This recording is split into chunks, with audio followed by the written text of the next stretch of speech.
Gujarat set education question paper 2024. So the first question of this session is, which of the following methods of study of human behavior is chronologically the earliest? Option: clinical method, testing, introspection, survey method. So the answer of this question is option C, that is introspection method. आप लोग को पता ही है सबसे पहले जो method आया है, ओके, वो है इंट्रोस्पेक्शन मेथड, जहाँ की हम लोग खुद खुद को जज करते हैं, ओके, खुद का बारे में इंट्रोस्पेक्ट करते हैं। उसके बाद जाकर अलग अलग तरह का जो मेथड आया है ह्यूमन बिहेवियर को स्टडी करने के लिए। Next, which of the following activities is not performed in educational guidance? Option: help student analyze their problem, organize class talk to help student prepare for an examination, advise student which occupation they should choose, help student to adjust to the regulation of the school. So the answer of this question is option C, that is advise student which occupation they should choose। ये देखिए कि हम लोग बहुत बार confuse होते हैं, guidance क्या है, काउंसलिंग क्या है, ये दोनों के अंदर, और इसी से रिलेटेड बहुत बार क्वेश्चन चला आता है और हमारा कॉन्सेप्ट का क्लैरिटी नहीं रहता है, जिसके कारण कि हम लोग इस तरह का छोटा मोटा क्वेश्चन को भी क्या करते हैं, रंग करते हैं। तो चलिए देखते हैं कि what are the difference between guidance and counselling. अगर डेफिनेशन को दिखे, गाइडेंस का मतलब क्या है, advise oriented, provide information to help individual make decision. कि ये गाइडेंस जो है ये एक तरह का एडवाइस यहाँ हम लोग प्रोवाइड करते हैं, और ये एक इंडिविजुअल को उसका जो डिसीजन है वो लेने के लिए, डिसीजन लेने के लिए क्या करता है कि हेल्प करता है। कौन सा? गाइडेंस। लेकिन अगर काउंसलिंग को दिखे तो ये थेरापेटिक प्रोसेस होता है, मतलब ये थेरापी का जैसे काम करता है, और ये help individual explore emotion, thought and behaviour. और यहाँ एक इंडिविजुअल को हेल्प करता है ये कि खुद का जो इमोशन है, थॉट है, बिहेवियर है, उसको एक्सप्लोर करने के लिए ये बहुत ही हेल्पफुल रहता है। अगर नेचर को अगर हम दिखे तो गाइडेंस जो होता है वो प्रिवेंटिव इन नेचर होता है, और ये फोकस करता है on on avoiding problem before they arise. कि एक प्रॉब्लम्स आने से पहले उसको कैसे क्लोज किया जाएगा, अवॉइड किया जाएगा, उसी के ऊपर गाइडेंस फोकस करता है। लेकिन काउंसलिंग को अगर हम देखें तो ये curative and remedial in nature. यहाँ क्या होता है कि एक चीज हो जाने के बाद उसी को कैसे क्यूर किया जाएगा और उसके लिए किस तरह का रिमेडियल दिया जाएगा, उसी के ऊपर काउंसलिंग ज़्यादा करके फोकस करता है। और यहाँ जो एग्जिस्टिंग इमोशनल और साइकोलॉजिकल इश्यूज जो है उसी को ज़्यादातर रिजल्व करने के लिए ही हम लोग क्या करते हैं, काउंसलिंग को यूज करते हैं। अगर दोनों का फोकस पॉइंट को दिखे तो गाइडेंस जो है वो डिसीजंस मेकिंग रिलेटेड जो चीज़ है, जैसे कि education, career, personal growth growth इसी के ऊपर ज़्यादा करके फोकस करता है। लेकिन काउंसलिंग जो है यहाँ जो हमारा बिहेवियरल इशू, साइकोलॉजिकल इशूज हो गया, इमोशनल इशूज, उसी को रिजर्व करने के लिए और उसी के साथ साथ उसी को समझने के लिए भी हम क्या करते हैं, काउंसलिंग को अडॉप्ट करते हैं। अप्रोच अगर देखिए तो गाइडेंस में एक्सटर्नल अप्रोच हम फॉलो करते हैं, लेकिन काउंसलिंग में इंटरनल अप्रोच फॉलो करते हैं। गाइडेंस में क्या करते हैं, जो रेडीमेड सॉल्यूशन है, ओके, हमारा एक्सपर्टाइज के ऊपर जो रेडीमेड सॉल्यूशन है उसको हम लोग प्रोवाइड करते हैं। लेकिन काउंसलिंग में ऐसा कुछ नहीं होता है। यहाँ हम लोग वो जो हमारा क्लाइंट है उसको एनकरेज करने के लिए खुद डिस्कवर करें, और उसके साथ साथ वो क्लाइंट को हम क्या करते हैं कि यहाँ उसको एम्पावर करते हैं कि जो उसका प्रॉब्लम जो है, उसका इशू जो है, उसका सॉल्यूशन वो खुद निकाल सके।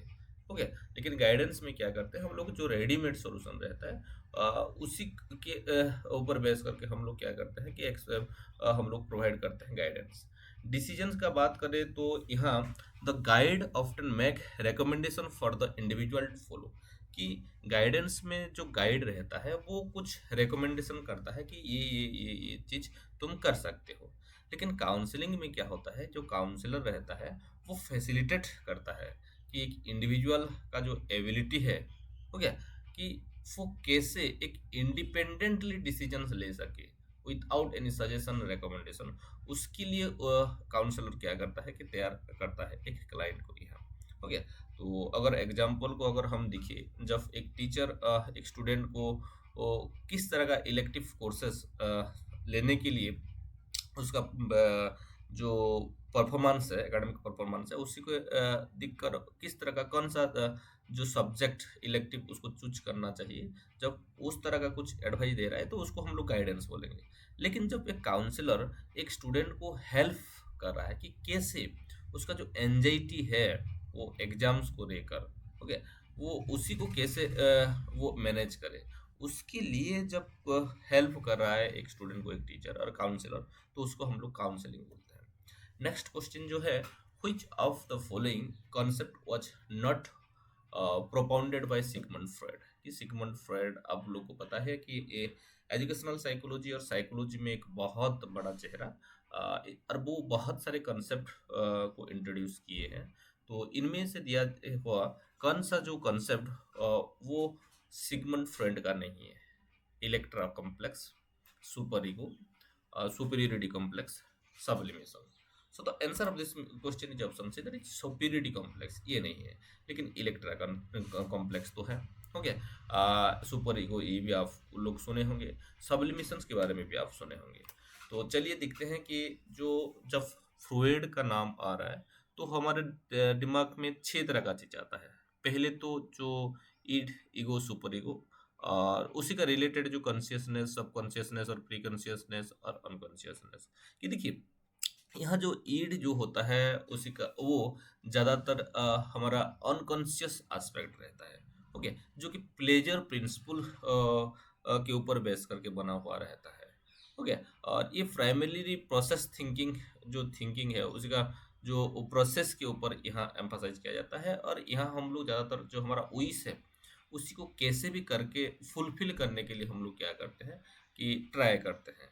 लेकिन सुपर ईगो को अगर हम देखिए, ये जो है ये मोरल एस्पेक्ट है, और ये तीनों पार्ट में रहता है। इसका कुछ हिस्सा कॉन्शियस, कुछ हिस्सा अनकॉन्शियस और कुछ हिस्सा सबकॉन्शियस और प्री कॉन्शियस स्टेज में रहता है। इसी को मोरल इम्पेरेटिव भी बोला जाता है, और ये इसको आइडियल ईगो भी बोला जाता है। लेकिन ईगो को देखिए तो ये आपको प्री कॉन्शियस और सब कॉन्शियस स्टेज में दिखने के लिए मिल जाएगा। हो गया। और ज़्यादा करके प्री कॉन्शियस और कॉन्शियस स्टेज में ही देखने के लिए मिलता है। और यहाँ इसी को हम लोग रियलिटी प्रिंसिपल भी बोलते हैं। और यहाँ जो टेस्टिंग है रियलिटी का उसी को किया जाता है। जैसे देखिए कि एड को अगर हम देखिए, ये एनिमलिस्टिक इन नेचर रहता है, और ये इंस्टिटिव एस्पेक्ट रहता है। मतलब हमारा ह्यूमन जो जब से जन्म हुए तब से हमारे अंदर ये रहता है। ओके, और ये अनकॉन्शियस पार्ट जो है हमारा माइंड का अनकॉन्शियस पार्ट में ये ज़्यादा करके सीट करता है। और ये हमारा एक मेंटल और इंस्टिटिव एनर्जी जो है उसी का एक तरह का प्रोडक्शन है, और मेंटल और इंस्टिटिव एनर्जी जो है इसका सोर्स है। और जब जन्म लेते हैं तब ये ईड जो है ये हमारा अंदर रहता है। Behave like a spoiled child seeking immediate gratification, और ये हमको फोर्स करता है कि इमीडिएट कोई भी चीज़ का जो इमीडिएट सोल्यूशन है, इमीडिएट ग्रेटिफिकेशन है, उसी के ऊपर ये एम्फसाइज करता है।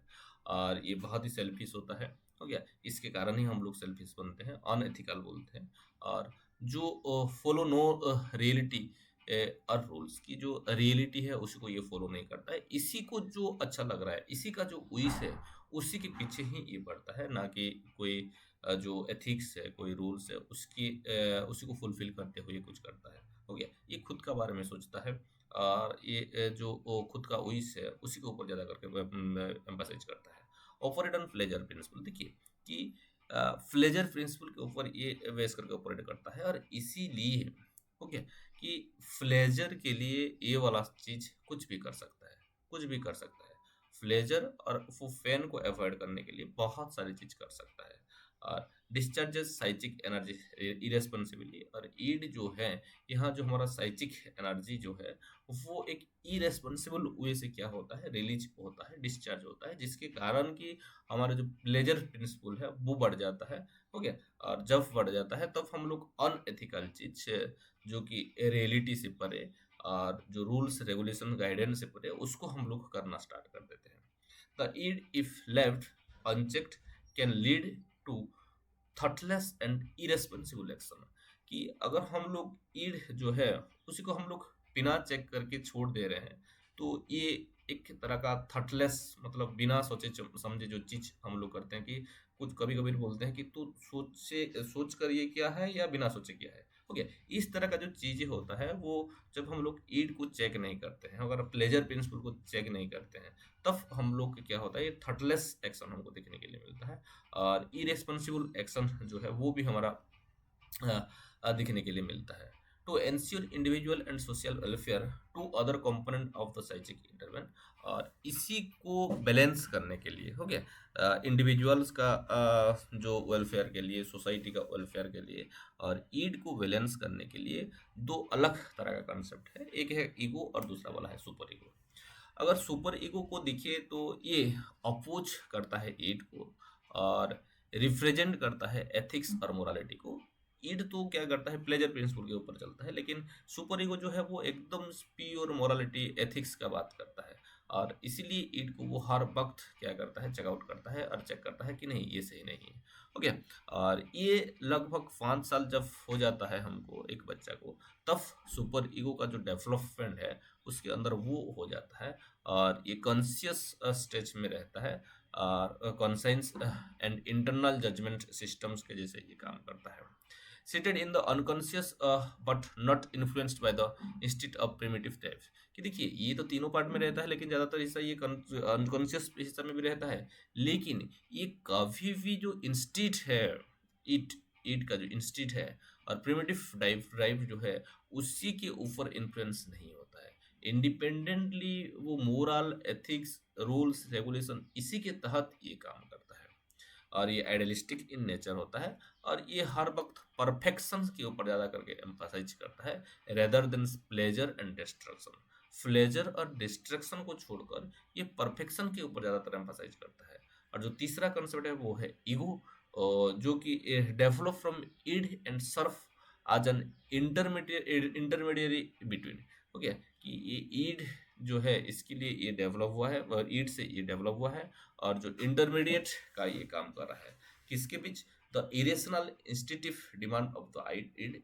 कि जो ईड का जो इरेशनल और इंस्टिंक्टिव डिमांड है उसी को उसके लिए ये इंटरमीडिएट का काम करता है।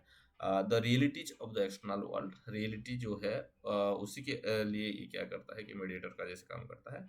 और जो हमारा सुपर ईगो का जो moral demand of the super ego, ये तीनों को तीनों के अंदर ये ईगो जो है कि इंटरमीडिएट का काम करता है और बैलेंस मेंटेन करता है हमारा माइंड में।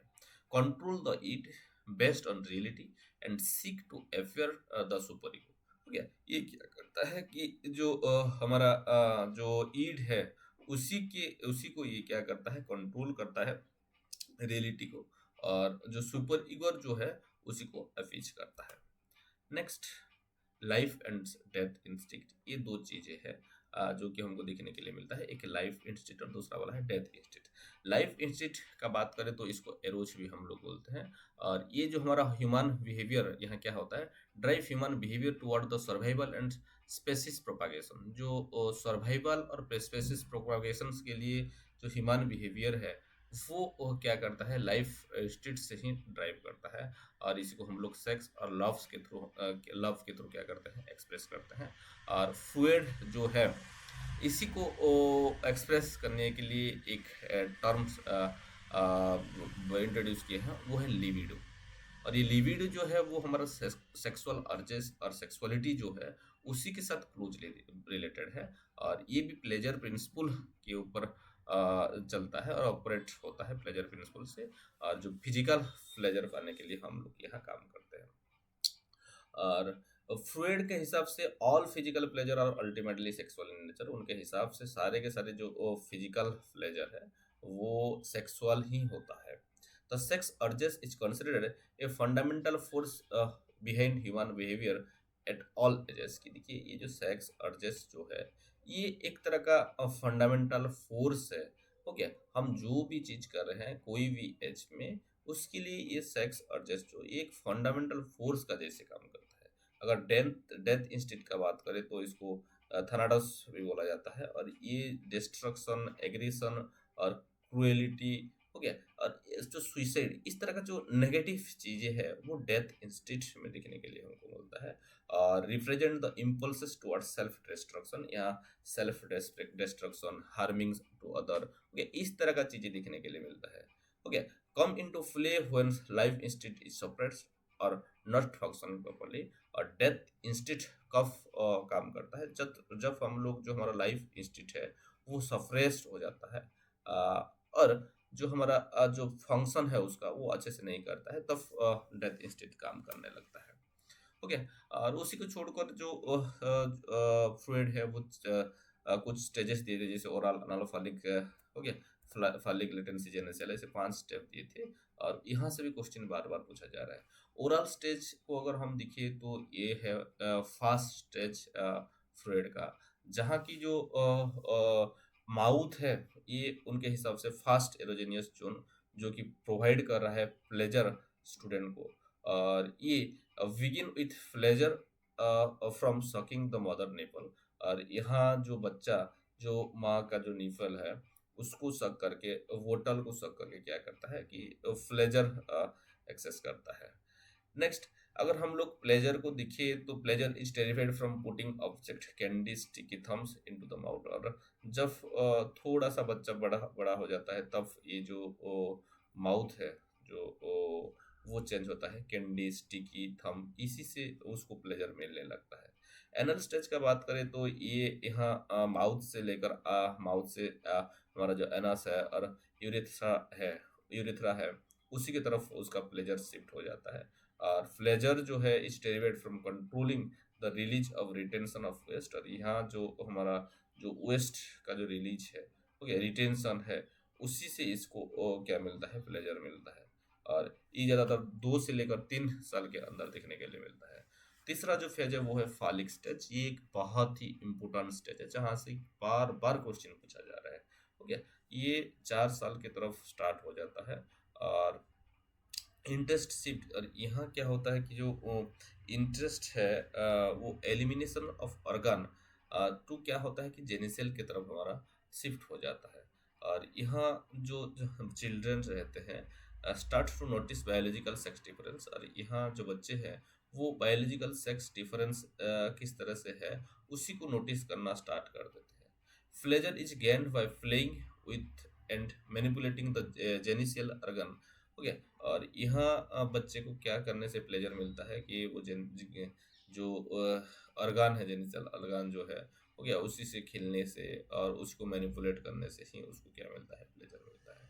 और ये जो चीजें है ये 4 तरह का कॉम्प्लेक्स को लेकर आता है, जैसे कि ओडिपस, इलेक्ट्रा, हो गया, deprivation complex, castration problem. Oedipus में क्या होता है कि ये ओडिपस और जो कैस्ट्रेशन प्रॉब्लम कॉम्प्लेक्स है ये ज़्यादातर बॉयज के अंदर देखने के लिए मिलता है। और जो हमारा इलेक्ट्रा और जो डिफ्रीवेशन कॉम्प्लेक्स है ये गर्ल्स के अंदर देखने के लिए मिलता है। ओडिपस कॉम्प्लेक्स में क्या होता है कि जो बच्चा रहता है, desire for mother and revelry with the father, कि यहाँ बच्चा जो माँ है उसी को वो ज़्यादा प्यार करता है, हो गया, और उसी से एसोसिएट होने के लिए ज़्यादा इंटरेस्टेड रहता है। और जो फादर है उसी से रिवेलरी वहाँ लेता है। नेक्स्ट, अगर कैस्ट्रेशन को अगर हम देखें तो कैस्ट्रेशन जो है ये जो मेल है उनका जो पेरेंटियल वार्निंग है उसके कारण उनके अंदर एक डर बच जाता है कि उनका जो अर्गान है वो लूज कर सकते हैं वो लोग। और ये जो एक प्रॉब्लम है, एक फियर है बॉयज के अंदर, उसको हम लोग कैस्ट्रेशन प्रॉब्लम और कैस्ट्रेशन कॉम्प्लेक्स बोलते हैं। इलेक्ट्रा का बात करें तो यहाँ ये ओडिफस का उल्टा है। वहाँ बॉयज लोगों के अंदर मदर के साथ एसोसिएशन और फादर के साथ रिवेलरी दिखने के लिए मिल रहा था, लेकिन इलेक्ट्रा में गर्ल्स जो है वो उनका फादर के साथ ज़्यादा एसोसिएट होने लगते हैं, फादर के वो थोड़ा ज़्यादा प्यार करने लगते हैं, चाह देने लगते हैं, लेकिन मदर के साथ उनका रिवेलरी हो जाता है। तो ये जो एक तरह का कॉम्प्लेक्स है इसी को इलेक्ट्रा कॉम्प्लेक्स बोला जाता है।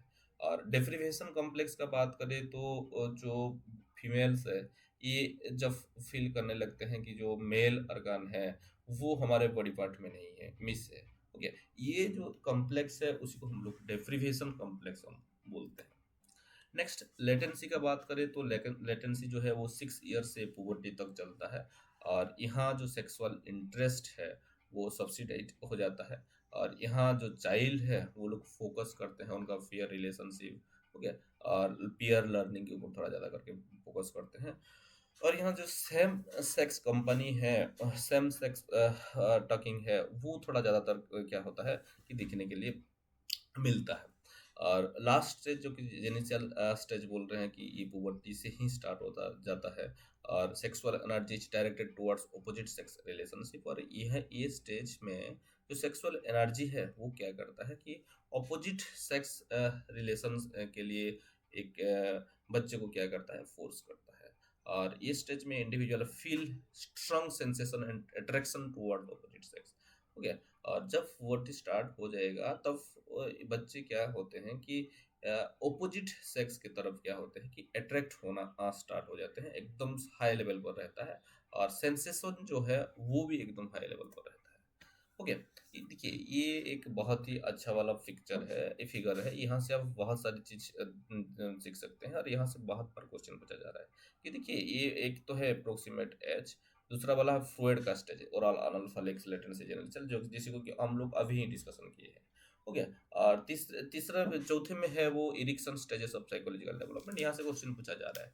हो गया कि जो एडोलेशंस एडोलेशंस में बच्चा कि और एक इंडिविजुअल इरिक्शन का कौन सा स्टेज पर रहता है, या इस तरह से क्वेश्चन पूछा जा रहा है। वो आइडेंटिटी और रोल कंफ्यूजन जो है वही स्टेज में रहता है। इरिक्शन क्या किए थे, जो 7 तरह का जो स्टेजेस दिए थे, trust, mistrust, autonomy versus shame, and doubt, initiative versus guilt, industry versus inferiority, identity versus role confusion, intimacy versus isolation, generativity versus stagnation, ego integrity versus despair. ऐसे वो 7 तरह का चीजें दिए थे। और ट्रस्ट मिसट्रस्ट को देखिए तो ये जो फ्रॉइड का ओरल स्टेज के साथ सिमिलर है। और ये सुन से लेकर जो जन्म से लेकर 1.5 साल तक चलता है। और 18 मंथ तक चलता है, 18 मंथ तक चलता है। हो गया। ठीक ऐसे ऑटोनॉमी वर्सेस सेम जो है ये एनाल्स जो हमारा फ्रॉइड का अनल स्टेज के साथ सेम है। और ये 12 to 18 मंथ से स्टार्ट हो जाता है और 3 साल तक चलता है। ठीक ऐसे जो इनिशिएटिव वर्सेस गिल्ट जो है वो फैलिक स्टेज में देखने के लिए मिलता है, जो कि 3 से लेकर 5-6 ईयर तक चलता है। नेक्स्ट इंडस्ट्री वर्सेस इन्फीरियरिटी जो कि हमारा एडोलेसेंस में देखने के लिए मिलता है। और जो फ्रॉइड का लेटेंसी पीरियड में देखने के लिए मिलता है। Next identity versus role confusions, ये आइडेंटिटी वर्सेस रोल कन्फ्यूजन्स जो है ये भी एक एरिक्सन का स्टेजेस है साइकोसोशियल डेवलपमेंट का। और ये फ्रॉइड का साइकोसेक्सुअल डेवलपमेंट का लेटेंसी स्टेज के साथ सेम है। और जो कि लेटेंसी स्टेज के साथ स्टेज है जो कि एडोलेशन स्टेज में देखने के लिए मिलता है। आइडेंटिटी वर्सेस रोल कन्फ्यूजन जेनेसियल के साथ सेम है, जो कि एडल्टहुड में देखने के लिए मिलता है।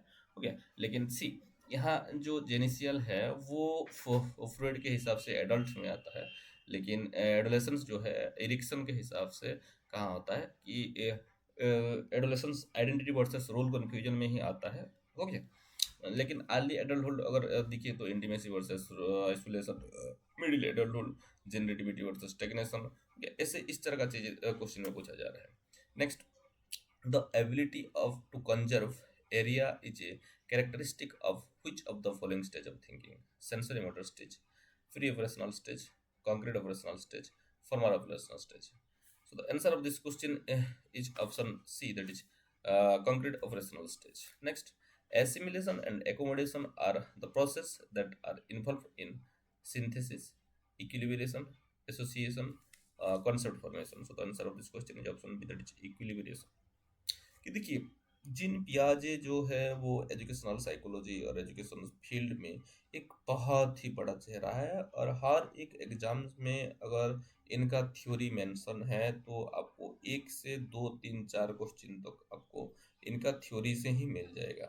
ओके, ये पियाजे जो है ये खुद का जो चाइल्ड है उनके ऊपर रिसर्च किए थे।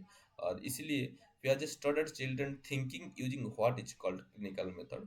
हो गया कि ये बच्चे कैसे सोच रहे हैं उसी के ऊपर वो स्टडी किए थे, इसीलिए इसको क्लिनिकल मेथड बोला जाता है। और वो बच्चों को फ्रीली बातें करने के लिए उनको एनकरेज कर रहे थे। और उनका उसके बाद एंड उसके बाद वो जो क्या बात किए हैं उसी को वो लोग क्या कर रहे थे कि एनालिसिस किए थे। क्या पियाजे जो थे वो बच्चों को वो एनकरेज कर रहे थे कि फ्रीली टक करने के लिए, बातें करने के लिए, लर्न करने के लिए, ठीक है। और उसके बाद उसका जो एनालिसिस है वो डिटेल्स वे में कर रहे थे। जिन पियाजे जो थे वो based his detailed observation of children, पियाजे describe them as little scientist. कि ये पियाजे जो है, इसी को भी बहुत बार क्वेश्चन पे पूछा गया है कि पियाजे बच्चे को लिटिल साइंटिस्ट बोलकर क्या किए हैं कि संबोधन किए हैं। वो actively explore their environment and learn from those experiences. क्योंकि ये बच्चे जो है वो लोग एक्टिवली एनवायरनमेंट को एक्सप्लोर करते रहते हैं और एक्सपीरियंस से सीखते रहते हैं। इनका तीन तरह का कॉन्सेप्ट हमको देखने के लिए मिला था। एक है schema, assimilation, accommodations, okay, equilibrium. ऐसे तीन चार तरह का कॉन्सेप्ट हमको देखने के लिए मिला था। एसिमिलेशन स्कीमा का बात करें तो ये एक कॉग्निटिव फ्रेमवर्क है, कॉग्निटिव स्ट्रक्चर है दैट प्लेस कॉन्सेप्ट, ऑब्जेक्ट और एक्सपीरियंसेस इनटू कैटेगरीज और ग्रुप ऑफ एसोसिएशन। और ये जो फ्रेमवर्क है ये क्या करता है, जो places concept, object and experience into categories और ग्रुप ऑफ एसोसिएशन। ओके, ये ग्रुप और एसोसिएशन से ही बनता है या एक्सपीरियंस से ही ये रिफाइन होता है।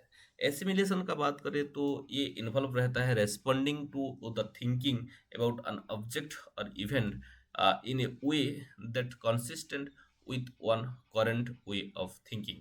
हो गया कि एसिमिलेशंस जो है ये इन्वॉल्व रहता है कि रेस्पॉन्ड करने के लिए, सोचने के लिए कोई ऑब्जेक्ट का बारे में, कोई इवेंट का बारे में एक वे में जो कि कंसिस्टेंट मेंटेन होता है थ्रू आउट द लाइफ उसका दिमाग में और करंट वे ऑफ थिंकिंग में। It means fitting new experience into the existing mental schema. और सिंपल वर्ड में हम लोग बोल सकते हैं सिमुलेशन मतलब जो एग्जिस्टिंग स्कीमा से जो नया चीज़ें जो है उसी को जब हम लोग फिट करवा, न्यू एक्सपीरियंस जो है उसी को जब हम लोग फिट करवाने के लिए ट्राई करते हैं, करने के लिए ट्राई करते हैं, तो हम लोग इसको एसिमिलेशन बोलते हैं।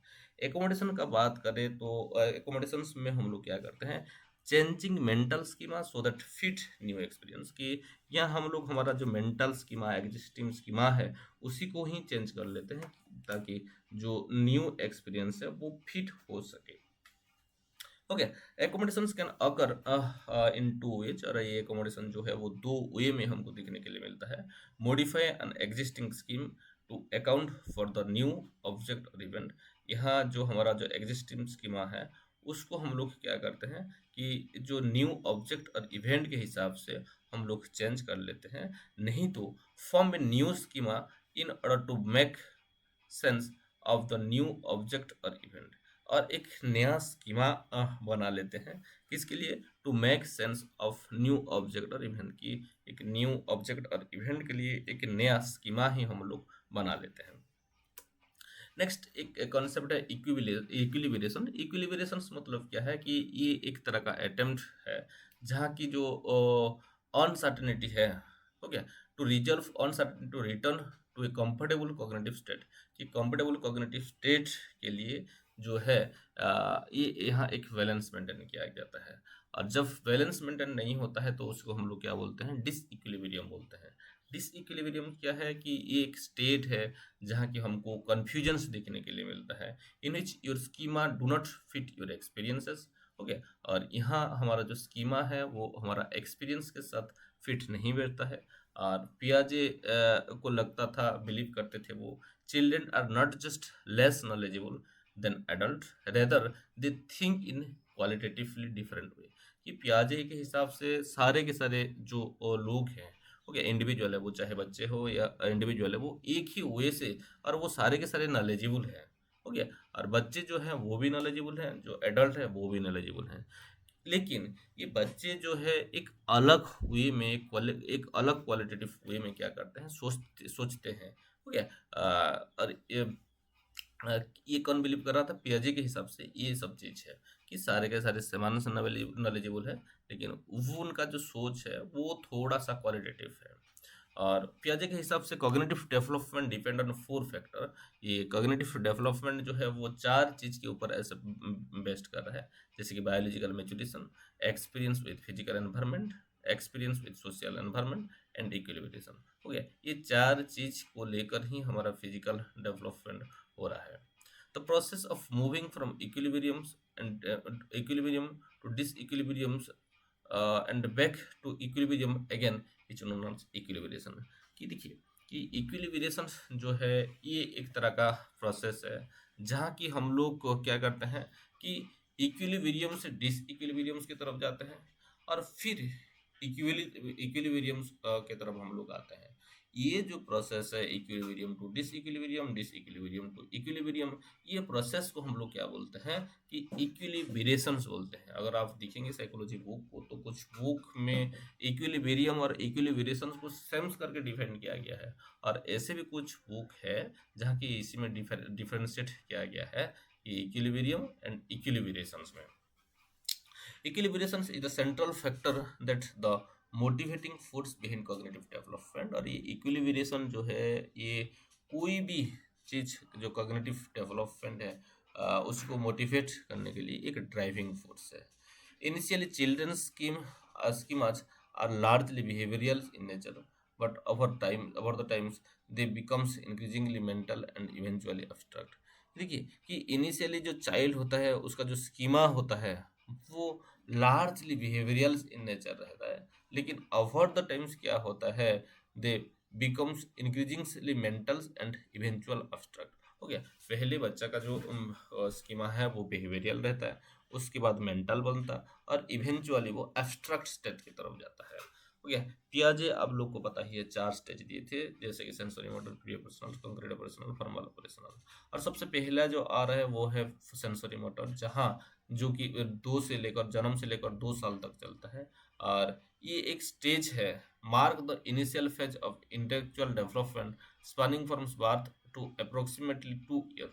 हो गया कि ये एक स्टेज है जो कि 2 साल तक चलता है, और इसका जो कैरेक्टरिस्टिक है वो क्या है, by the absence of language and reliance on sensory and motor interaction with the environment.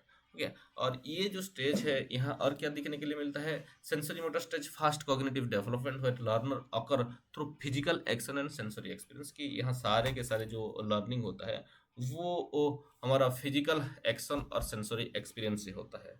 Infant primarily learn through trial and error. और ये वाला स्टेज में जो बच्चा होता है वो ट्रायल एंड एरर मेथड से सीखता है और डायरेक्ट मैनिपुलेट करता है उसका ऑब्जेक्टिव को।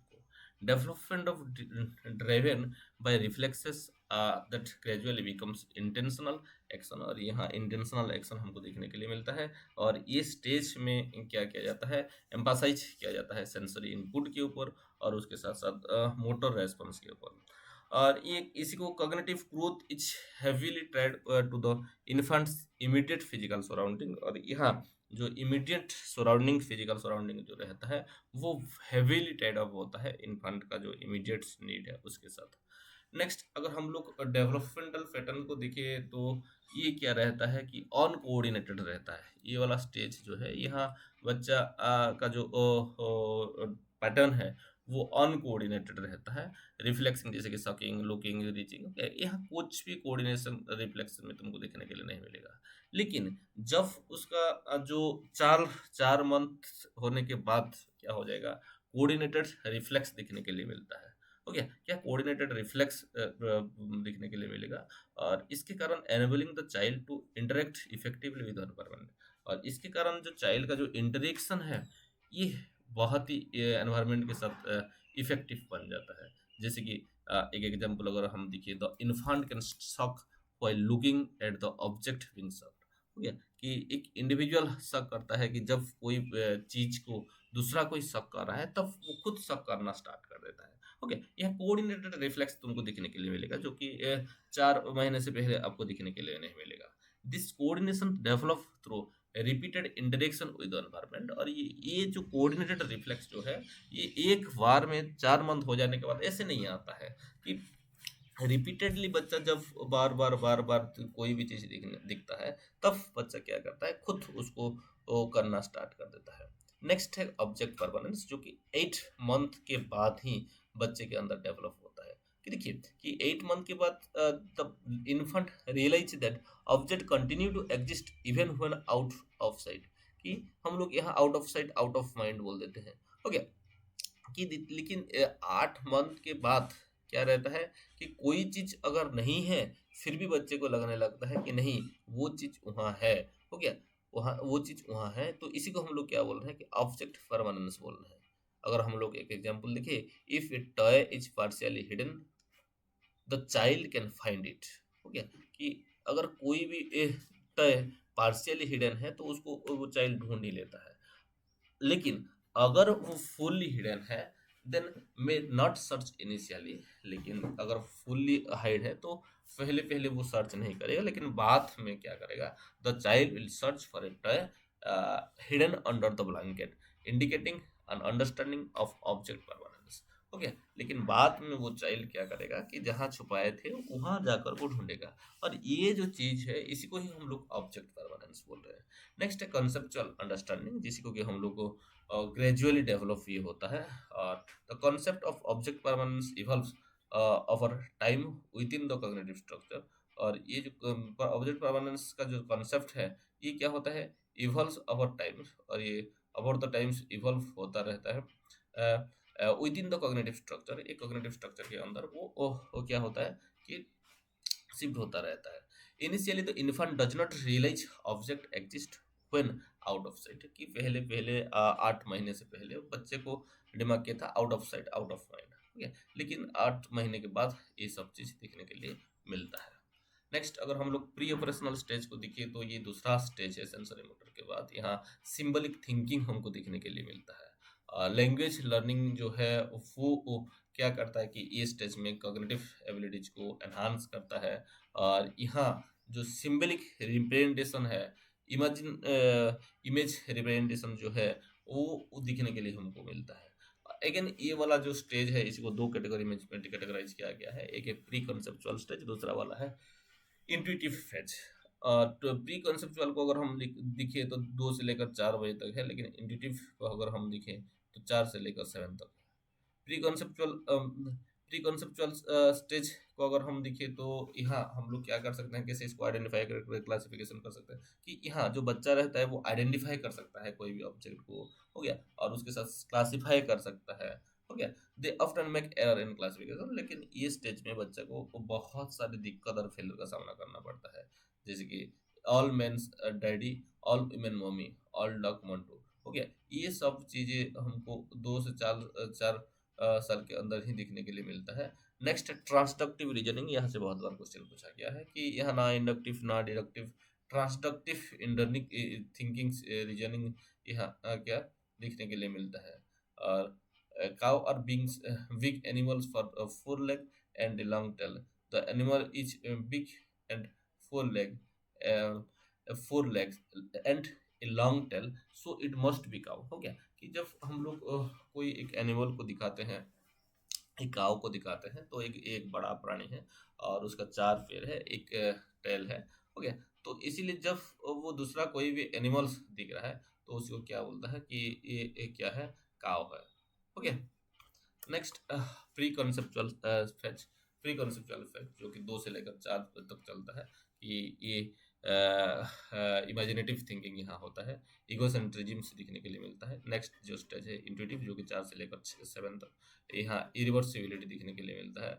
और जो हमारा जो प्रोसेस है, हो गया, उसी को समझना डिफिकल्ट हो जाता है।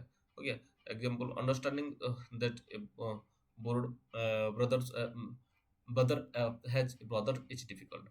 हो गया, और लैक ऑफ कंजर्वेशन यहाँ दिखने के लिए मिलता है।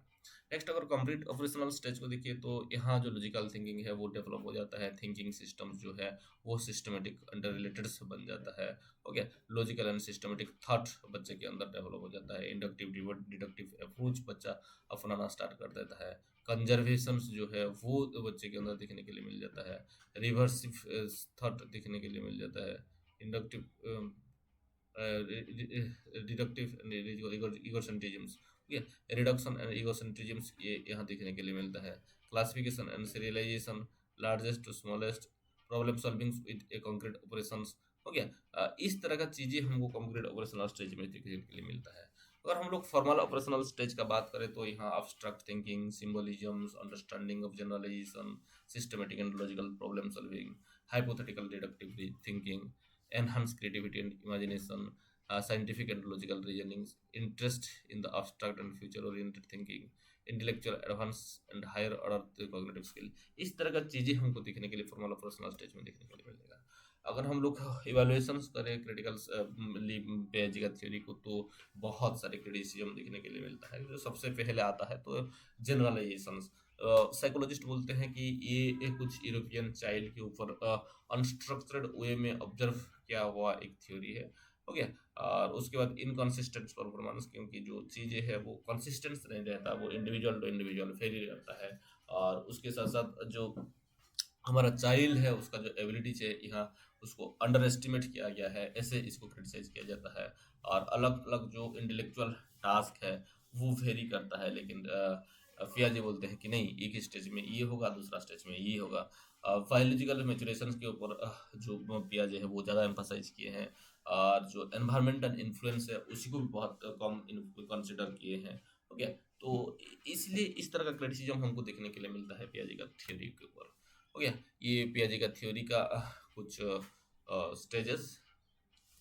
Next, the most important aspect of teaching, taking classes regularly, covering the course content within stipulated time, keeping students relaxed while teaching, making student understand and assimilate what the teachers teach.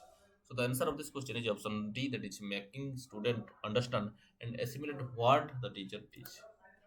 Which organization is directly responsible for the professional development of school teacher in India? Okay. कि कौन सा organisation इनमें से जो professional development है school teacher का उसका responsibility लिया हुआ है? NCERT, NCT, CIET, NIPA. So the answer of this question is option B, that is NCERT. NCERT का बात करें तो इसको 1961 में सेटअप किया गया था, और इसके लिए फर्स्ट टाइम 1952-53 में सेकेंडरी एजुकेशन कमीशन और जो मुदालियर कमीशन है वो रेकमेंड किया था। बाद में जो कठारी कमीशन है वो अगेंस्ट इसको ओवर एम्फासाइज किया था। अगर इसी का जो ऑब्जेक्टिव है इसी को देखिए तो assist and advise central and state government. हो गया कि स्कूल एजुकेशन का जो पॉलिसी प्रोग्राम है उसी का रिलेटेड स्टेट और सेंट्रल गवर्नमेंट को असिस्ट और एडवाइज प्रोवाइड करना इसका मेन ऑब्जेक्टिव है। और इसी का कुछ कॉन्स्टिट्यूएंट यूनिट देखने के लिए मिलता है, जैसे कि NI, National Institute of Education New Delhi में है, Central Institute of Education Technology CIT New Delhi में है। हो गया। Pandit Sundarlal Sharma Central Institute of Vocational Education PSSCIV जो है भोपाल में है। और कुछ रीजनल इंस्टीट्यूट जैसे कि अजमेर, भोपाल, भुवनेश्वर, मैसूर और शिलोंग, ऐसे आपको 5 रीजनल इंस्टीट्यूट देखने के लिए मिल जाता है। और यहाँ से बहुत बार क्वेश्चन पूछा गया है। हो गया। अजमेर, भोपाल, भुवनेश्वर, मैसूर, शिलोंग, ये 5 रीजनल सेंटर है एनसीईआरटी का। एनसीटी का बात करें तो इसको 1995 में आज स्टेचुटरी बॉडी क्या किया गया था, एस्टेब्लिश किया था अकॉर्डिंग टू 1993 एक्ट के तहत। अगर इसका हिस्टोरिकल बैकग्राउंड को देखिए तो ये इनिशियली 1973 में एक एडवाइजरी बड़ी के तरह इसको एस्टेब्लिश किया गया था। National education policy, national policy on education जो है 1996 उसके लिए। लेकिन 1995 में इसी को क्या कर दिया गया, एक स्टैट्यूटरी स्टेटस दे दिया गया जो टीचर एसोसिएशन है इंडिया में उसी को रेगुलेट करने के लिए। और अगर हम लोग रिकमेंडेशन को देखिए कमीशन और कमेटी का, तो जो नेशनल पॉलिसी ऑन एजुकेशन 1986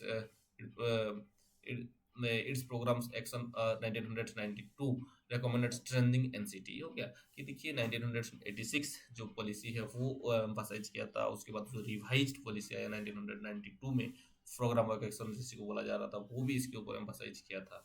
हो गया। इसी का भी कुछ रीजनल कमेटी है, जैसे northern regional committee NRC Jaipur में दिखने के लिए आपको मिलेगा, साउथर्न रीजनल कमेटी जो कि बेंगलुरु में दिखने के लिए मिलेगा, ईस्टर्न रीजनल कमेटी भुवनेश्वर में दिखने के लिए मिलेगा, वेस्टर्न रीजनल कमेटी भोपाल में देखने के लिए मिलेगा।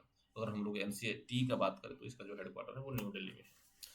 अगर निपा का बात करें तो इसको 1962 में जो Asian regional centre for educational planner and administrator ARCEPA नाम का एक जो ऑर्गेनाइजेशन है, उसी को क्या किया गया था कि वो उसी नाम पर इसी को सेटअप किया गया था 1962 में। क्या? Asian regional centre for educational planner and administrator. हो गया। लेकिन बाद में इसको 1965 में इसका नाम चेंज कर दिया गया, रखा गया national staff college for educational planner and administrator. Okay. फिर 1979 में और एक बार चेंज कर दिया गया, रखा गया Nipah, national Institute of educational planning and administration. हो गया। और 2006 में निपा को क्या कर दिया गया, एक डीम्ड टू बी यूनिवर्सिटी बना दिया गया। हो गया। और ये जो है, जो निपा है, national Institute of educational planning and administration, ये कोठारी कमीशन का जो रिकमेंडेशन है उसी के आधार पर इसको बनाया गया है। Next question, the best way to react to a wrong answer by a student is to ask another question, to give the right answer, to ignore the wrong answer and pass on to the next question, to scold the child student for not having learned the lesson, to explain why the answer is wrong. So the answer of this question is option D, that is to explain why the answer is wrong. Cone of experience related to the teaching learning was suggested by Frovel, Kilpatrick, Edgar Dell, John Dewey.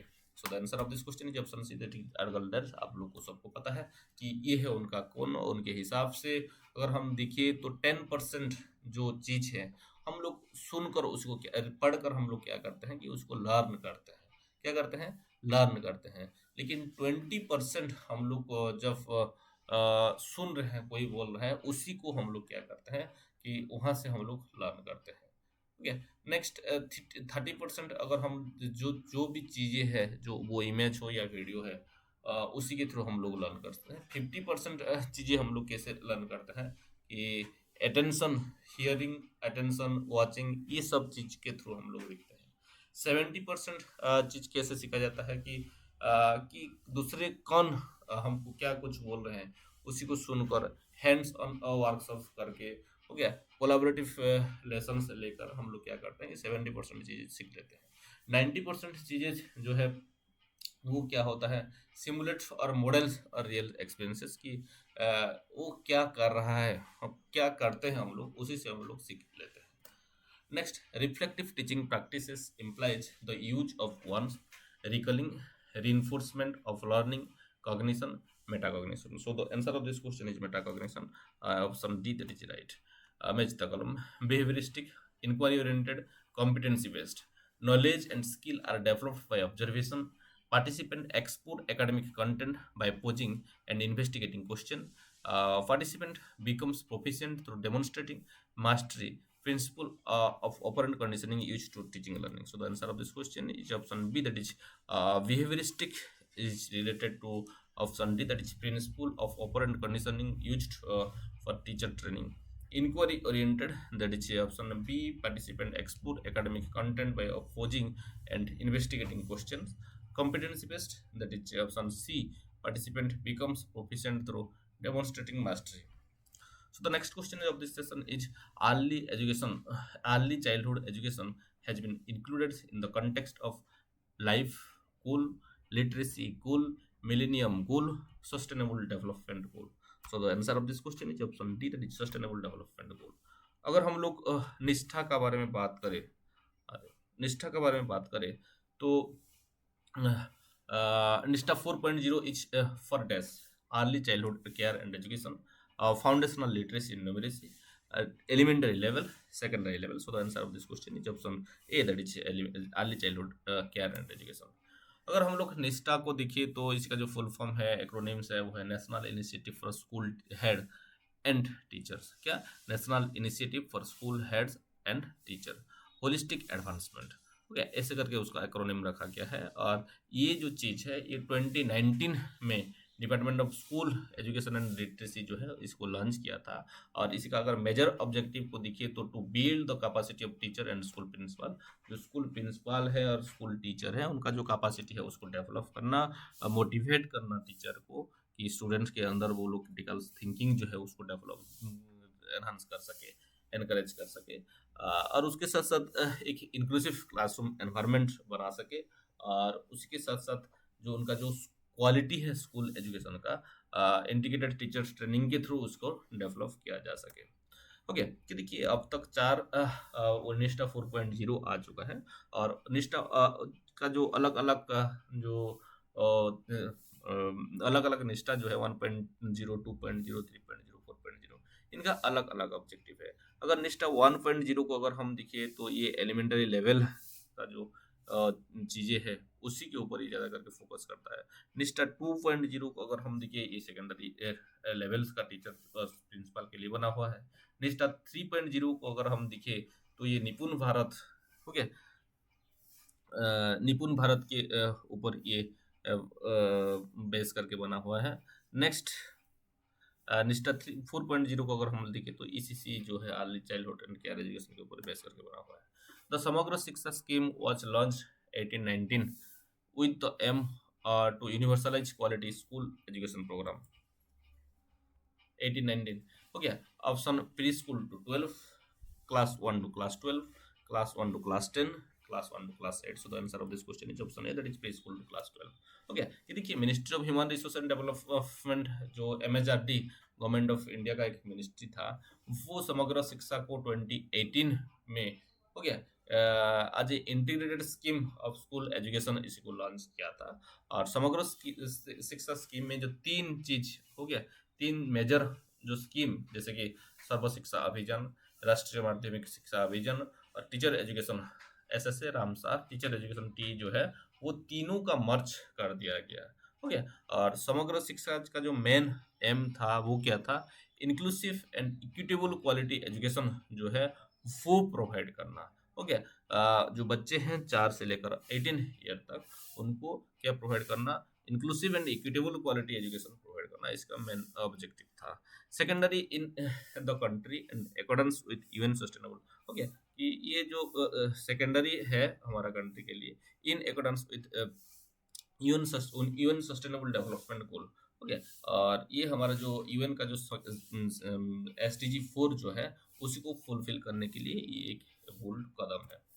Next, ये focus करता है holistic approach to education, जो कि treat करता है school education को holistically as a continuums for pre school to 12, okay, और ये inclusion of senior secondary levels and pre school level in support of secondary school education at the first time.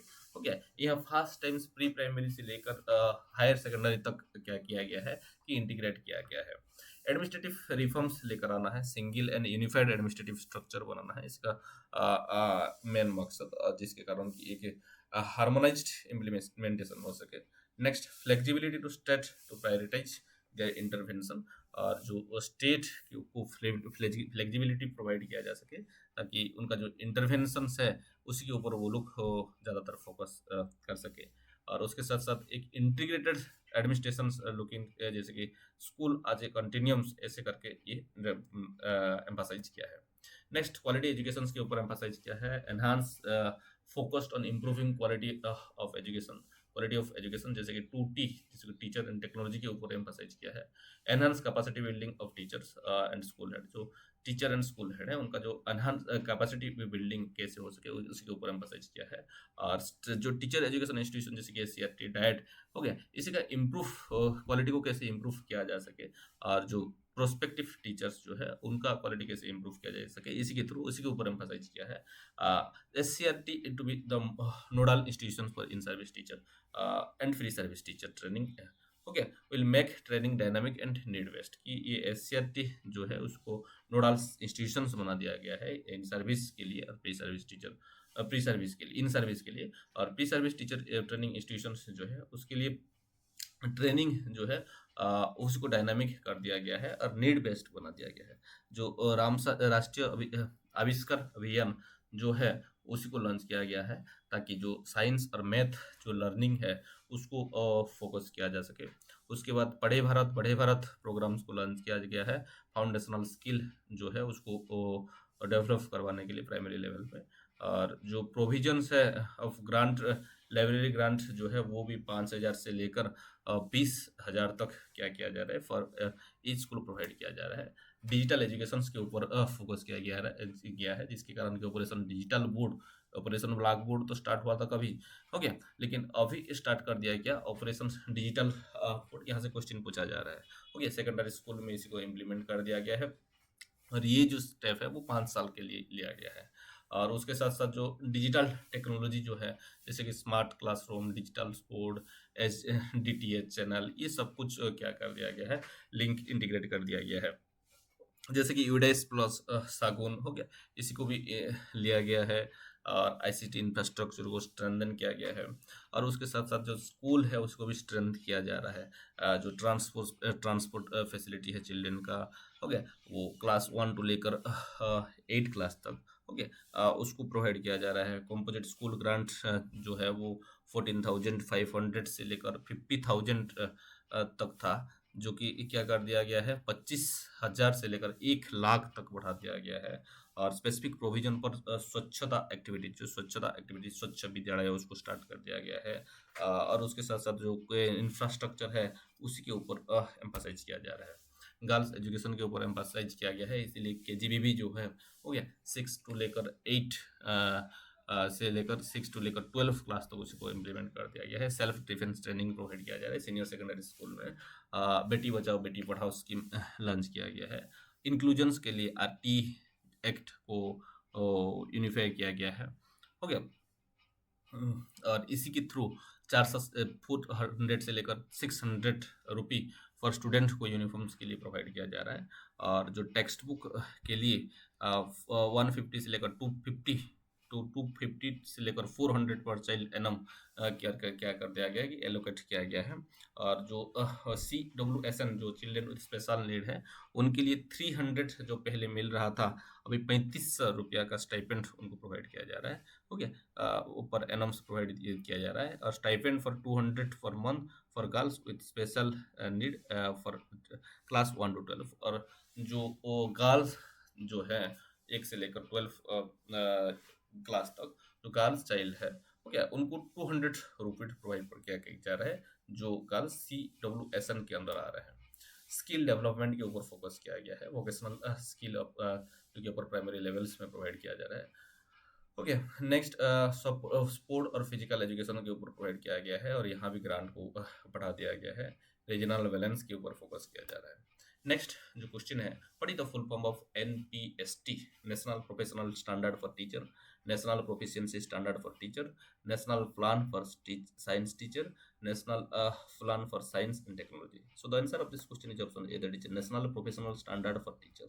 Okay, to evaluate a curriculum is to act for a formal determination of the effectiveness and value of option input and product and principle, processes and domain, context and cognition. So the answer of this question is option A, that is input and product. The NCTE Jain had with the following to develop curriculum for General Teacher Education Program NAC, DEC, RCA. Option 1 and 2, 2 and 3, 1 and 3, 1, 2, 3. So the answer of this question is option C, that is 1 and 3, NAC and RCA. Curriculum is a sequence of potential experience set up in the school for the purpose of disciplining children and youth in the group way of thinking and action. What if element touch this definition content? Authoritarian developmental sociological, unfulfillment of learner moral idealistic moral formal, democratic moral informal. So the answer of this question is option C, that is idealistic moral and formal. Okay. Next, for curriculum transition, what is the correct order of instructional process?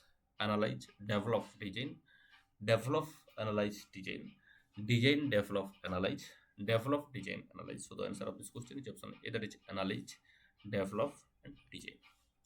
Which design are appropriate for school centered curriculum? School centred curriculum के लिए कौन सा design appropriate है? Life situation oriented design and reconstruction design, process design and intervention design, humanistic design and product design, broad field design and process design. So the answer of this question is option D, that is subject centered curriculum के लिए broad field design and process design is the appropriate step followed in implementation of individual need and interest model of curriculum involvement. Assessment of objective, assessment of student, assessment of learning as implementation curriculum. Option 1, 2, 3, 4, 2, 3, 4, 1, 2, 3, and last one is 1, no, 2, 4th. So the answer of this question is option B, 2, 3, 4. Assessment of student, assessment of learning, implementation of curriculum.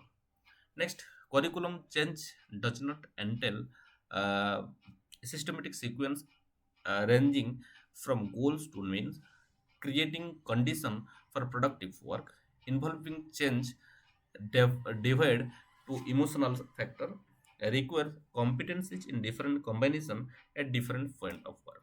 So the answer of this question is involving change divide to divide of emotional factor, ये जो है ये entitles नहीं करता. Next, curriculum development is a complex undertaking that involves implementing both content, understanding, and objective. Choose must be restricted to certain type of learning experiences. Decision are to be made on how a teacher is comfortable in evaluation. Choices are to be made on how curriculum should have restricted domain of field. So the answer of this question is option A, that is implementing both the content, understanding, and objectives. What is not included in the CIPP model? Overall goal evaluation, input evaluation, outcome evaluation, learner evaluation. So the answer of this question is option D, that is learner evaluation. अगर हम लोग CIPP model को देखिए तो इसको Daniel स्टफल beam 1960 में क्या किए थे, इंट्रोड्यूस किए थे. हो गया. और 1917 में इसमें रिफाइन किया गया था, मतलब कुछ चेंजेस लिया गया था. ओके. और ये जो है जो हमारा एजुकेशनल प्रोग्राम वो सिस्टमेटिकली एनालाइज इवेलुएट कर रहा था. अगर इस CIPP का एक्रोनिम को हम देखिए, कॉन्टेक्स्ट, इनपुट, प्रोसेस, आउटपुट है. हो गया. और ये जो वो एक्रोनिम है वो 4 कंपोनेंट के ऊपर ही बेस करके बना हुआ है. और ये मॉडल जो है वो एम्फासाइज करता है कंटिन्यूस इम्प्रूवमेंट के ऊपर और डिसीजंस मेकिंग के ऊपर, ताकि जो करिकुलम्स है वो कंटिन्यूसली क्या हो सके कि एनहांस हो सके और डेवलप हो सके. सी, ये कंटेक्स्ट इनपुट जो है, ये 4 कॉन्टेक्स्ट, इनपुट और प्रोसेस इवैल्यूएशन, ये प्रोडक्ट जो है इसका 4 पार्ट है. कॉन्टेक्स्ट को अगर हम देखें तो ये गोल के ऊपर फोकस करता है. इनपुट जो है प्लान के ऊपर फोकस करता है. प्रोसेस जो है एक्शन के ऊपर फोकस करता है. और प्रोडक्ट जो है वो आउटकम के ऊपर फोकस करता है.